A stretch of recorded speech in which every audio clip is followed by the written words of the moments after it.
It's Iowa Public Radio Studio One. I am Tony Dehner. I'm at the mansion at Hoyt Sherman Place in Des Moines.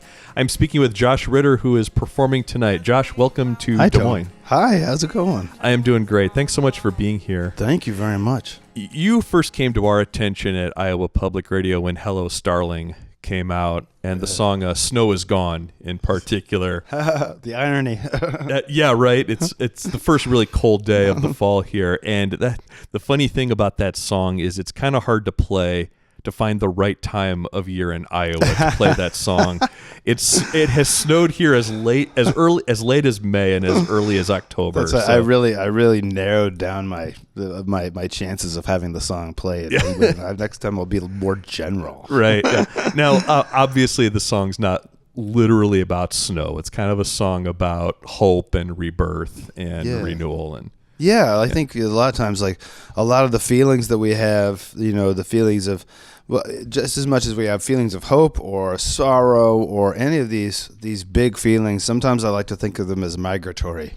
I'm sad today, but that's just because sadness came to stay. It's going to go off and hang out in a tree in Canada for a few weeks and then move on, and some other new feeling will come in its place, And that immediately makes me think of this song on the new album, the title track, Honeydew, which it's a topical song, and it feels like fall. It feels cold, and it's literally getting darker earlier. It brings to mind all kinds of things like that. Thank you. I've always really loved those outlaw ballads, whether it's the ancient ones, like Robin Hood or Pretty Boy Floyd or any of these songs that are about like a kind of a folk hero. And I've always wanted to write one.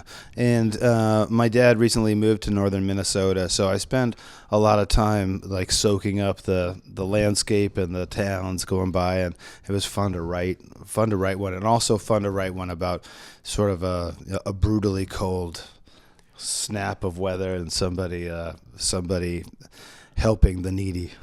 Does he live near Bemidji, which is he does, referenced in the song? He lives near Bemidji, yeah. That stuck out to me immediately. That's not a detail you would know unless you kind of knew the area. Yeah. But a lot of times, it's funny, like it's never, I hardly ever try to write autobiographically because I feel like that's usually pretty boring, like my own thing versus my own life versus what I would like. The thing I would like to do is live in a world that I'm making up, and getting to write songs like that where it skirts the edges of what feels like fiction and reality is just a sweet spot for me. I really like it.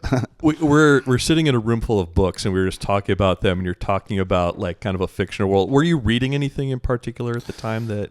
Yeah, I was reading all kinds of stuff, but I feel like my thing is that I've never read deeply, but always very broadly, and I was really fascinated with a book by a man named Jeffrey Kripal, who wrote a book called The Flip, and it's about the moment in everyone's life at some point when they realize that reality is different than they thought their whole life, and from that moment on, they flip.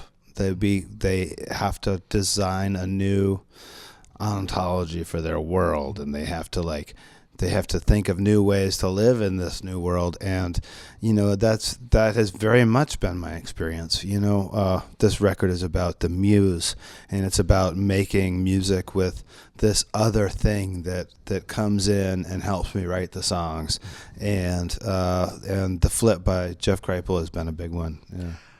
I read a little bit of a review of this album. I try not to do this because I want to do my own homework, but I read a review of the album and where you talked about the muse. And is this a specific person, or is this somebody you kind of made up? Well, it's more of an entity, an other, because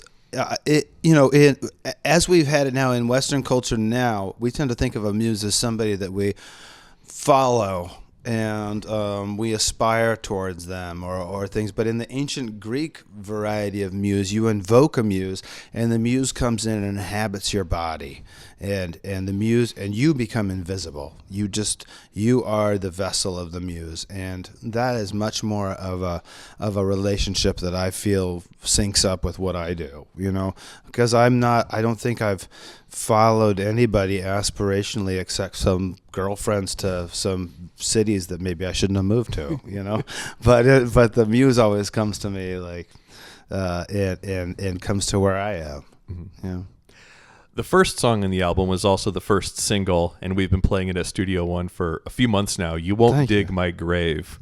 Yeah. I love that song, and it strikes me as a very defiant song, or kind of a declaration of some sort. Yeah. Is there a you that you're singing to in that song?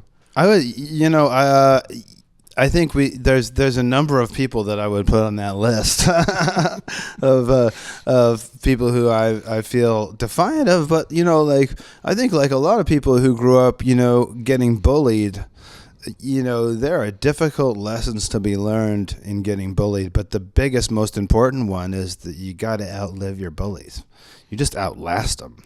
You move a little faster, and you get hit a few more times, but eventually the bullies end up where all bullies go, and we forget about them, and we may not forget about this one as long as some of these ones as long as we live, but there's hope for us, and just sometimes saying you're not going to be the one to end me is something you just need to tell yourself. You're originally from Idaho, which I have not been to, but I am from Iowa, and we are frequently confused for Idaho. Everybody's like, "Hey, Iowa, with the potatoes." We're vowel siblings. Right, exactly. We start and end with vowels. Mm-hmm. Yeah, and I ask that because between that and hearing the reference to Bemidji, and you sang Thunderbird for us earlier, talking about the plains, there is and like I said, have not been to Idaho, but there is an Idaho-ness to your music. I feel still it feels like the plains. Thank you. And is this conscious, or is this something that is just? I think it is totally unconscious, and that's the best part about songs always, is that what comes out is never what you think is going to come out, and you can't ever run away from yourself. It always ends up coming out as you, which is cool. But like, I'm so proud that you can hear Idaho in there, because that is always, it's like the water table, it's under there all the time, and I feel like I draw on it sometimes without even knowing. I find it tremendously relatable as a lifelong Midwesterner, and I mean, I know Idaho's not the Midwest. Then again, there. I guess it depends on who you ask. For some folks, if it's not California or New York, it's the Midwest. Right. Yeah. We always called it the Inland Empire. And the inland, I like that. But I imagine there's a few other places that call themselves empires too. Sure. So. How long have you been on tour this time around? This time about 2 weeks, and I'm headed home tomorrow for my daughter's birthday, and that's very exciting. I don't miss birthdays, and it's gonna be a rager.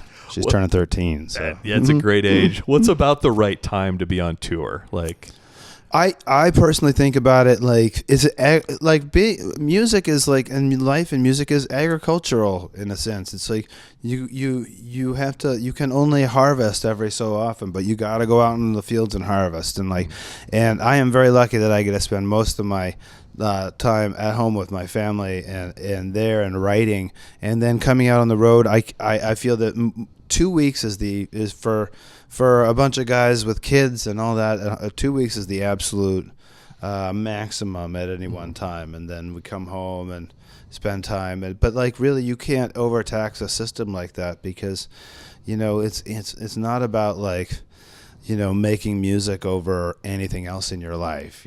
Like, the music is part of it, and it's joyful, and it has its own place for that specific amount of time. And then after 2 weeks, you start to, you got to be able to feel every night like it's it's your last. You got to play like that, and you can't always hold up that amount of energy. So for that reason, I make sure to keep it at 2 weeks, and then I go home, get a rest, and then I go back out again. Yeah. Are you already thinking about another record?